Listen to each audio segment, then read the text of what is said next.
बिस्मिल्लाहिर्रहमानिर्रहीम। My name is doctor Sumaiya और आज हम जो सब्जेक्ट पढ़ने जा रहे हैं वो बायोमैकेनिक्स है और इसका लेक्चर नंबर 7 है। लास्ट टाइम हम लोगों ने जो है वो लीनियर काइनेमेटिक्स जो है उसकी चीज़ें जो है उनको कवर किया था। आज का जो है वो हमारा factors influencing projectile trajectory. Last time जो हम लोगों ने पढ़ा था वो प्रोजेक्टाइल मोशन था, उसके बारे में सारी चीज़ें पढ़ी थी। तो आज का जो हमारा टॉपिक है वो हमारे सारे फैक्टर्स हैं जो कि इन्फ्लुएंस करते हैं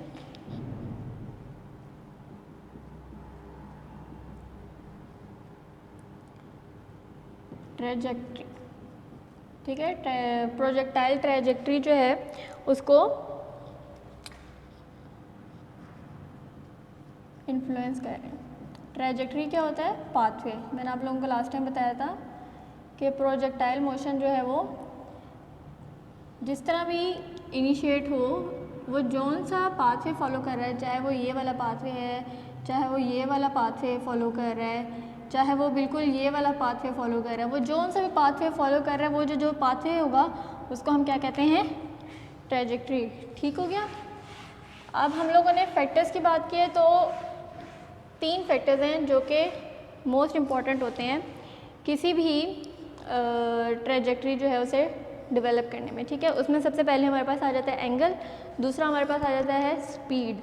ठीक है, कि उसको इनिशियली किस स्पीड से जो है वो स्टार्ट किया गया, और थर्ड हमारे पास आ जाता है हाइट। ठीक है, कितनी हाइट उसने जो है वो गेन की है। ठीक है, तो हम लोगों के पास पेज नंबर 311 के ऊपर आपकी बुक के अंदर ये टॉपिक है फैक्टर्स इन्फ्लुएंसिंग प्रोजेक्टाइल ट्रैजेक्टरी।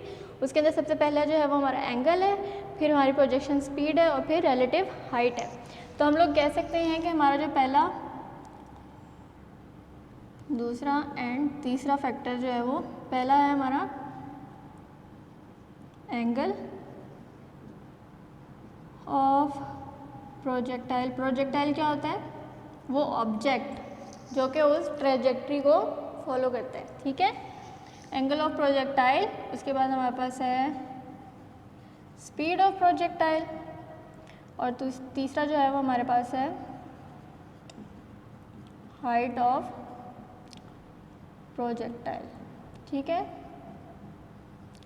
अभी हम लोग एंगल को डिस्कस कर लेते हैं। तो एंगल जो है वो हमारे पास इम्पॉर्टेंट रोल कैसे प्ले करता है कि हमारा जो एंगल है वो डिटर्मिन करता है कि हमारी हॉरिजॉन्टल जो है वो कितना डिस्प्लेसमेंट जो है वो कवर होगा। ठीक है, इसकी एग्जांपल मैं आपको देती हूँ कि हमारे पास 3 टाइप के एंगल्स जो हैं वो बन सकते हैं। एक हमारे पास वर्टिकल एंगल बन सकता है कि अगर वर्टिकल एंगल के ऊपर प्रोजेक्टाइल को थ्रो किया जाए तो वो किस तरह की ट्रैजेक्टरी बनाएगा। ठीक है, दूसरा हमारे पास बन सकता है ऑब्लिक एंगल बन सकता है कि ऑब्लिक डायरेक्शन में उसको जो है वो थ्रो किया जाए, और तीसरी हमारी हॉरिजॉन्टल क्या कहते हैं एंगल होता है। ठीक है, अब मैं इसको अगर आपको डायग्रामेटिकली जो है वो समझाऊं तो ये देखें, एक बंदा है वो अगर यहाँ से कोई चीज़ यूँ वर्टिकल ऊपर भेजेगा तो वो ट्रैजेक्टरी भी क्या होगी? वर्टिकली जो है वो डिस्प्लेसमेंट करके वापस आएगी। ठीक है, तो ये हमारे पास क्या होगा? वर्टिकल एंगल होगा। ठीक हो गया। अगर कोई बंदा जो है यहाँ से उसे यूँ करके थ्रो करा रहा है तो ये हमारे पास क्या है? ऑब्लिक एंगल है। यहाँ पे कोई ना कोई एंगल बनेगा, यहाँ पे भी कोई एंगल बना था, ऑब्लिक एंगल है। और एक बंदा वो यहाँ से कोई चीज़ थ्रो करा रहा है, वो यूँ करके नीचे जा रही है, तो ये हमारे पास हॉरिजॉन्टल है, तो ये हमारे पास हॉरिजॉन्टल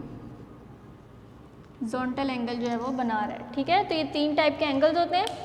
मतलब एक चीज़ जो है वो यहाँ से स्टार्ट हुई है, ये यहाँ से स्टार्ट हुआ है और ये यहाँ से स्टार्ट हुआ है, तो उसके स्टार्टिंग पॉइंट जो है वो उसकी ट्रैजेक्टरी जो है वो जो स्टार्टिंग एंगल है वो उसकी ट्रैजेक्टरी जो है उसको डिटर्मिन कर रहा है। यहाँ पे ये हमारे पास जो है वो वर्टिकल एंगल की एग्जांपल है, ये हमारे पास ऑब्लिक एंगल की एग्जांपल है, और ये ऊपर से सर्टन हाइट।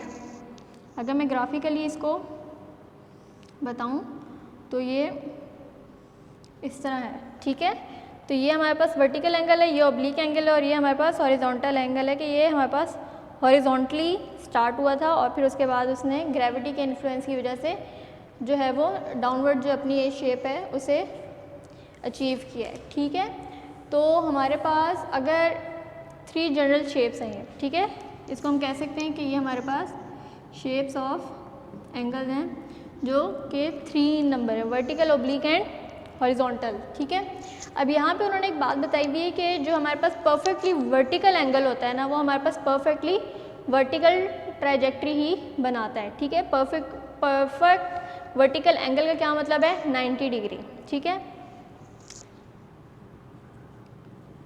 90 डिग्री हमारे पास परफेक्ट वर्टिकल एंगल होता है जो कि हमारे पास परफेक्ट वर्टिकल ट्राइजेक्ट्री बनाता है, ठीक है। उसके बाद हमारे पास वो जो दूसरी बात कर रहे हैं वो कह रहे हैं कि अगर हमारे पास ऑब्लिक एंगल हो तो वो हमारे पास जिस तरह की शेप या जिस तरह की ट्राइजेक्ट्री बनाएगा उसको हम लोग कहेंगे पैराबोला। ये मैंने आपको लास्ट टाइम भी बताया था, पैराबोला। ये जो शेप है इसको हम क्या कहेंगे, पैराबोला। और ज़रूरी नहीं है सिर्फ ये वाली शेप हो, ये यूँ भी हो सकती है, ये यूँ भी हो सकती है, यूँ भी हो सकती है, किसी भी एंगल पे हो सकती है, ठीक है। तो ये वाली शेप जो है वो पैराबोला होती है और जिस ग्राफ के थ्रू इसको रिप्रेजेंट किया जाता है वो पैराबोलिक ग्राफ होता है, ठीक है जी। अच्छा, तो ये हमारे पास जो ट्राइजेक्ट्री है वो क्या है, इस ट्राइजेक्ट्री को क्या कहेंगे हम, parabolic trajectory. Graph representation is parabola, ठीक है। आगे वो हमें कह रहे हैं, और ये वाले जो है इसके अंदर जो एंगल है ना वो हमारे पास 0 से लेकर 90 के दरमियान कोई भी हो सकता है, ठीक हो गया। आगे हमारे पास जो थर्ड वाला है वो कह रहे हैं कि परफेक्टली हॉरिजॉन्टली जो हमारे पास ट्राइजेक्ट्री होती है ना वो हमारे पास रिजेंबल करती है हाफ ऑफ पैराबोला। देखो परफेक्टली हॉरिजॉन्टल है तो यहाँ पे एंगल जो है वो 0 होता है, ठीक है। तो वो कह रहे हैं जो हमारे पास परफेक्टली हॉरिजॉन्टल जो हमारे पास ट्राइजेक्ट्री होती है ना वो हमारे पास हाफ ऑफ पैराबोला जो है वो उसे करती है, ठीक है। हाफ ऑफ पैराबोला का क्या मतलब है, देखें जो पैराबोलिक इमेज होता है ना हमारे पास वो मिरर इमेज होता है। मिरर इमेज का मतलब होता है कि ये सिमेट्रिकल है,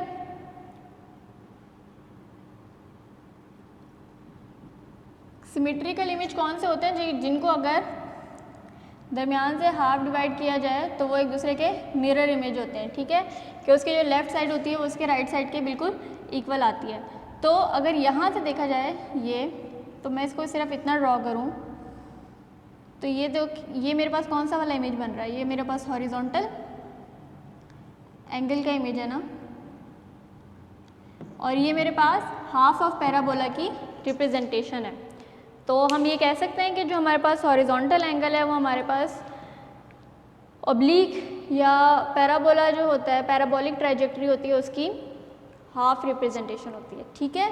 तो ये हमारे पास एंगल्स का हो गया। अब हम लोग बात कर लेते हैं स्पीड की, ठीक है।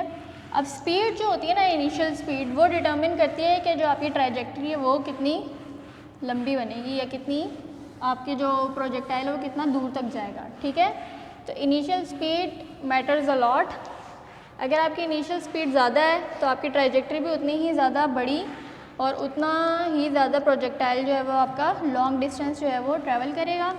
और अगर आपकी ट्राइजेक्ट्री जो है वो इनिशियल स्पीड जो है वो स्मॉल है तो आपकी ट्राइजेक्ट्री भी जो है वो स्मॉल होगी और आपका ऑब्जेक्ट भी जो है वो ज़्यादा दूर तक नहीं जाएगा, ठीक है। तो हम लोग प्रोजेक्टाइल स्पीड की बात करें अब,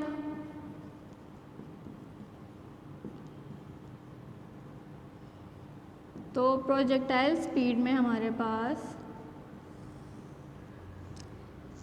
इनिशियल स्पीड जो है वो हमारे पास ट्राइजेक्ट्री को जो है वो डिटर्मिन करती है, ठीक है। तो इसका पहला पॉइंट क्या है, इनिशियल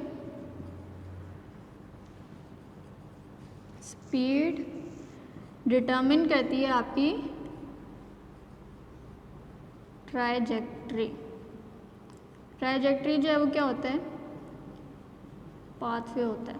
बार बार इसलिए रिपीट करती हूँ इनकेस अगर पीछे आप लोग ध्यान ना दे रहे हो तो शायद कहीं ना कहीं तो आपको पता चल जाए कि ट्राइजेक्ट्री होती क्या है, ठीक है। पता चले पूरा चैप्टर ख़त्म हो गया है, बच्चों को पता ही नहीं है ट्राइजेक्ट्री क्या होता है और प्रोजेक्टाइल क्या होता है, दोनों में डिफरेंस ही ना पता हो, ठीक है। तो इसलिए बार बार बता रही होती हूँ यहाँ पे। अब हमारे पास यहाँ पे भी जो है वो 3 ही फैक्टर्स जो हैं वो इंक्लूड होंगे, ठीक है। Vertical,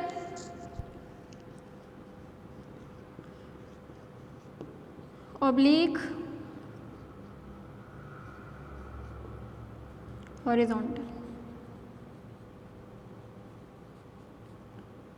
vertical speed, oblique speed and horizontal speed, ठीक है। कैसे वर्टिकल स्पीड की बात मैं कैसे कह रही हूँ कि अगर मैं कोई ऑब्जेक्ट जो है उसे इनिशियली वर्टिकली सिर्फ थोड़ी सी स्पीड के साथ करती हूँ तो वो यहाँ से यहाँ पर, लेकिन अगर मैं ज़्यादा स्पीड लगाऊंगी तो वर्टिकली ज़्यादा डिस्टेंस जो है वो ट्रेवल करेगा। तो मैं क्या कहूँगी कि जो आपकी वर्टिकल स्पीड है, वर्टिकल इनिशियल स्पीड है, वो किसको डिटरमिन करती है? आपकी हाइट को, यानी कि आपकी apex of the trajectory, apex of trajectory जो है वो आपका वर्टिकल मोशन, वर्टिकल स्पीड जो है वो डिटरमिन करेगा। ऑब्लिक के अंदर आपकी इनिशियल स्पीड जो है वो दो चीज़ों को डिटरमिन करेगी। देखें यूँ करके जा रहे हैं ना, तो देखें यहाँ से यहाँ तक हाइट को भी उसने की है, ठीक है, और दूसरा उसने क्या, डिस्टेंस को किया है। अगर मैं यहाँ से कम स्पीड में करूँगी तो हो सकता है वो यूँ करके यहाँ पे आ जाए। तो ये क्या है? ये हाइट है, और यहाँ से लेके यहाँ तक क्या है? डिस्टेंस है। तो आपकी जो ऑब्लिक है, ऑब्लिक इनिशियल स्पीड होगी तो वो किन चीज़ों को डिटरमिन कर रही है? Height and distance. तो हम लोग यहाँ पे कह सकते हैं कि जो ऑब्लिक आपका है वो आपकी यहाँ पे दो चीज़ें डिटरमिन कर रहे हैं, यहाँ पे हाइट एंड लेंथ। ठीक हो गया, पॉइंट क्लियर हुआ है ना हाइट वाली बात पे, ठीक है। अब हम बात कर लेते हैं हॉरिजॉन्टल। तो हॉरिजॉन्टल के अंदर हम लोग देखते हैं कि हॉरिजॉन्टल हमारे पास यहाँ से स्टार्ट हो रहा है, तो वो हमारे पास नेगेटिव इम्पैक्ट लेके आ रहे हैं। नेगेटिव इम्पैक्ट का मतलब समझ आ रहा है कि देखें वो स्टार्ट हमारे पास हाईएस्ट पॉइंट से हो रहा है, लेकिन वो स्टॉप कहाँ पे हो रहा है? लोएस्ट पॉइंट पे जाके हो रहा है। तो ये हमारे पास नेगेटिव डिस्प्लेसमेंट को जो है वो काउंट करता है। ठीक हो गया। अब हम बात कर लेते हैं दूसरी बात। ये आपको यहाँ से यहाँ तक क्या बता रहा है? रेंज। तो हम ये बात बोल सकते हैं कि जो आपकी हॉरिजॉन्टल स्पीड है वो आपकी क्या बताती है? Range of the trajectory. मैं ट्राई बार बार क्यों बोल रहा हूँ? ट्राइजेक्ट्री है, ठीक है, कोई बात नहीं बेटा, गलती हो जाती है। अच्छा,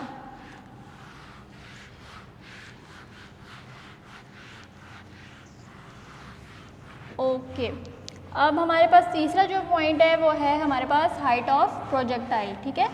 तो हाइट ऑफ प्रोजेक्टाइल जो है वो हमारे पास रिलेटिव होती है। दिस पॉइंट इज रिलेटिव, इसी को यहीं पे हाईलाइट कर लेते हैं। हाइट ऑफ प्रोजेक्टाइल जो है this is relative to the ground. इसको हम करते हैं रिलेटिव टू द ग्राउंड।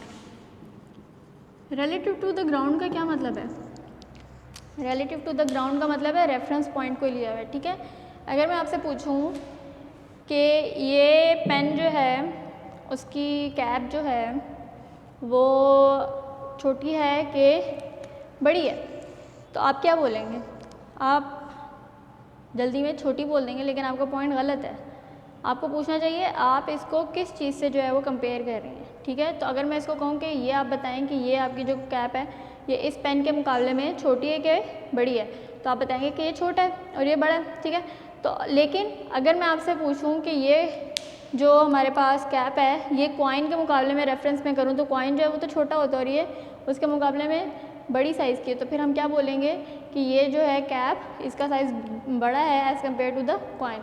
तो हमें एक रेफरेंस जो है वो चाहिए होता है रिलेट करने के लिए। तो हमारे पास यहाँ पे हाइट जो है प्रोजेक्टाइल की वो भी रिलेटिव होनी चाहिए, सो दैट हम बता सकें कि उसकी हाइट के अंदर कितना गेन आया है या कितना नेगेटिव आई है। नेगेटिव हाइट भी हो सकती है, कैसे अभी हम पढ़ते हैं, ठीक है। फॉर एग्जांपल, ठीक है, अभी हम ग्राफ के थ्रू जो है वो इसको तीन हाइट्स को जो है वो समझने की कोशिश करेंगे, ठीक हो गया।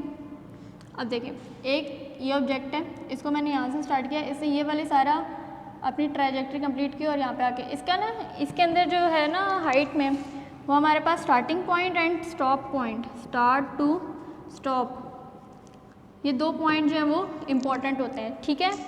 इसने यहाँ से यहाँ तक किया, ये वाला जो पॉइंट था इस वक्त इसकी हाइट क्या थी? 0, ऐसे ही है ना, 0 हाइट थी, 0 हाइट।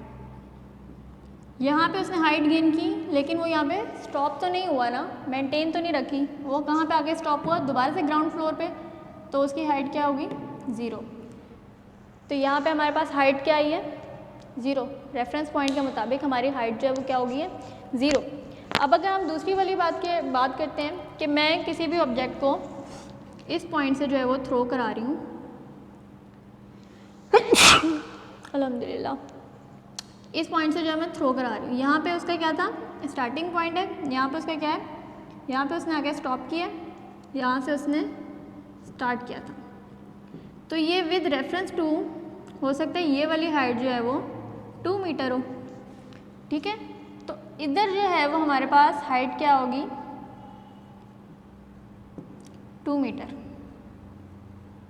ठीक है, क्योंकि ये स्टॉप जहाँ से किया उसमें से 2 में से 0 को माइनस करूँगी तो मेरे पास क्या आएगा 2, तो यहाँ पे मेरे पास हाइट क्या है 2 मीटर, ठीक है। अब एक ऑब्जेक्ट है वो इस पॉइंट पे पड़ा हुआ है, ठीक है, उसको मैंने उठा के इस पॉइंट पे रखा और फिर वो दोबारा यहाँ पे आके गिर गया, ठीक है, यानी कि वो यहाँ से यहाँ तक गया, ये हमारे पास 3 मीटर है, ये हमारे पास 1.5 मीटर है, ठीक है। इसका मतलब है कि अगर ये 1.5 है, इसने यहाँ से यहाँ तक किया तो इसने 1.5 का डिस्टेंस ट्रैवल किया, तभी उसकी हाइट जो है 3 मीटर है, लेकिन उसके बाद वो नीचे आके गिर गया, तो यहाँ से यहाँ तक जो है ये वाला 1.5 और ये वाला 1.5 तो इक्वल है, लेकिन ये वाला जो 1.5 है ये -1.5 हो जाएगा, ठीक है। क्यों? क्योंकि आपके ये वाला 1.5 इस 3 में से जो है वो माइनस हुआ, तो हमारे पास 1.5 यहाँ से ये वाला जो 1.5 है इस वाले 1.5 के इक्वल है, ये तो काउंट ही नहीं हो रहा। इसने कितनी हाइट यहाँ से यहाँ तक गेन की है 1.5, 1.5 के बाद ये जो इसने 1.5 गेन की है वो यहाँ तक उसने 1.5 में लूज़ कर दिया है, बाकी जो यहाँ से यहाँ तक 1.5 का है वो हमारे पास नेगेटिव डिस्टेंस जो है वो उसने ट्रैवल किया है, तो इसलिए यहाँ पे मैं इसकी हाइट बोलूँगी कि ये यहाँ पे -1.5 मीटर है। पॉइंट की यहाँ पे समझ आइए कि एक चीज़ है यूँ है और यूँ है, इसकी ये वाली हाइट अगर वो यहाँ से स्टार्ट कर रहा है यहाँ तक तो उसके पास ऑलरेडी हाइट है ही है, यहाँ से यहाँ तक जो उसने गेन की है वो उसकी पॉजिटिव हाइट है, और यहाँ से यहाँ तक जो आया है वो उसकी नेगेटिव हाइट होगी। अब यहाँ से यहाँ तक जो है वो उसकी नेगेटिव हाइट होगी है, तो ये दोनों तो एक दूसरे को कर देंगे कैंसिल। अब उसके बाद वो यहाँ से यहाँ तक जो ट्रैवल करके आया वो भी तो नेगेटिव में जा रही है, ठीक है। तो इस वजह से ये वाली जो उसने हाइट गेन की है वो हमारे पास -1.5 आ गई है, ठीक है। तो ये हमारे पास रिलेटिव प्रोजेक्टाइल हाइट्स। अब ये वाला जो चैप्टर है इसके आगे जो है ना वो हमारे सारे के सारे न्यूमेरिकल टाइप क्वेश्चंस हैं, वो आप लोगों की असाइनमेंट है। असाइनमेंट दे दूँ, किस तरह की दूँ? वो आप लोगों की असाइनमेंट इस तरीके से है कि हम लोगों का जो जूम डिस्कशन होगा ना उसके अंदर मैं फिर वो आपसे जो न्यूमेरिकल्स हैं ना उनसे रिलेटेड क्वेश्चन करूँगी कि आप लोगों को उसकी क्या समझ आई है, ठीक है। तो आप लोगों ने जो है वो उनको अच्छे तरीके से देखना है, समझना है, कोई चीज़ समझ नहीं आती मुझसे पूछना है, जिस दिन सेशन होगा उस दिन हम इसके ऊपर डिस्कशन करेंगे, ठीक है। बाकी ये चैप्टर हमारा भी इंशाल्लाह कंप्लीट हो गया। अब हम नेक्स्ट जो है वो नेक्स्ट चैप्टर नेक्स्ट लेक्चर में स्टार्ट करेंगे। तो इसके अंदर कोई भी रिलेटेड कोई भी मसला है ना तो वो नेक्स्ट जूम सेशन से पहले पूछ लें, ठीक है। तो मुझे भी पता चले कि आप लोग जो हैं वो लेक्चर्स को फॉलो कर रहे हैं कि नहीं कर रहे, ठीक है। तो कोई मसला हो तो आप मुझे बता दीजिएगा। बाकी ये चैप्टर हमारा कंप्लीट हो गया है, तो बाकी इंशाल्लाह next lecture next chapter. Thank you.